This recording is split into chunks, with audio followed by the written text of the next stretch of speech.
బాగా తెలుసు కదా. సరే ఫ్లేవర్లో ఫస్ట్ కదా నువ్వు. ఫ్లేవరా పేరా? పేడ చేశారు. చేసారా? దీంతో నా పక్కన ఉంది, నాకే గోయి చేస్తుంది. చెప్తా లేదండి. ఏం చేస్తాడు? Good night. Good morning. Good night కాదులే, good night అట్లేదు, good morning అట్లేదు.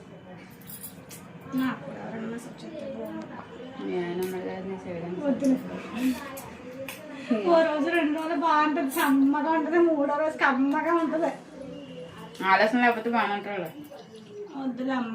First message చేసారా అంటాడు. 4వ రోజు మీ దర్శనాలు వచ్చేస్తే ఇద్దరికి ట్యాబ్లెట్లు కూడా దొరకవు. మళ్ళీ ఇంకా నాకు వల్ల అవుతుంది. తిను జాయిగా. ఇప్పుడు నేనే కంగారు పెట్టలేదు. నేను తర్వాత ఇప్పుడు ఇక్కడ అంటావు నీ వల్ల లేట్ అయిపోయింది అంటావు. నిజంగా కంగారు పెట్టలేదు. నువ్వు గంట తింటావు, 2 గంటలు తింటావు, తిని కూర్చుంటావు. నిన్న ఇలాగా అన్నావు నీకోసమే లేట్ అయిపోయింది. మన బస్సు 9:40 వస్తుంది. ఆ బస్సే ఖాళీగా ఉంటుంది. ముందు వెళ్ళినా అనవసరం.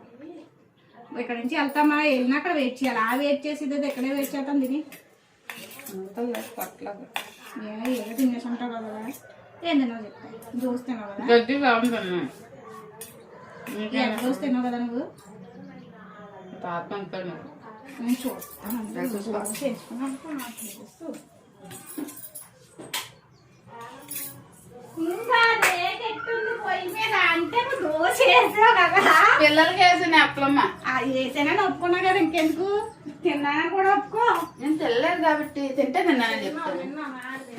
నేను తినలేదా, కొడుకు నొప్పి వస్తుంది తినలే. నువ్వు చేసి పని అవుతుంది. 4 రూపాయలు నువ్వు చూసావా, నా ముందేమో ఉప్పు ఎక్కువ కారం ఎక్కువ అంటున్నావు. నేను వెళ్తే అమ్మ స్పూన్ కూడా నాకేస్తున్నాను. అక్కడ అలాగే నువ్వంటే పేడ కాదు, అలాగే నాకుతుంది మరి. నేను పేడ అయితే నా బొగ్గలు నాకగా స్పూన్ నాకే అవుతుంది. నువ్వు చేసినది నాకమందే కదా. నాకే నీ బొగ్గలు నాకనా?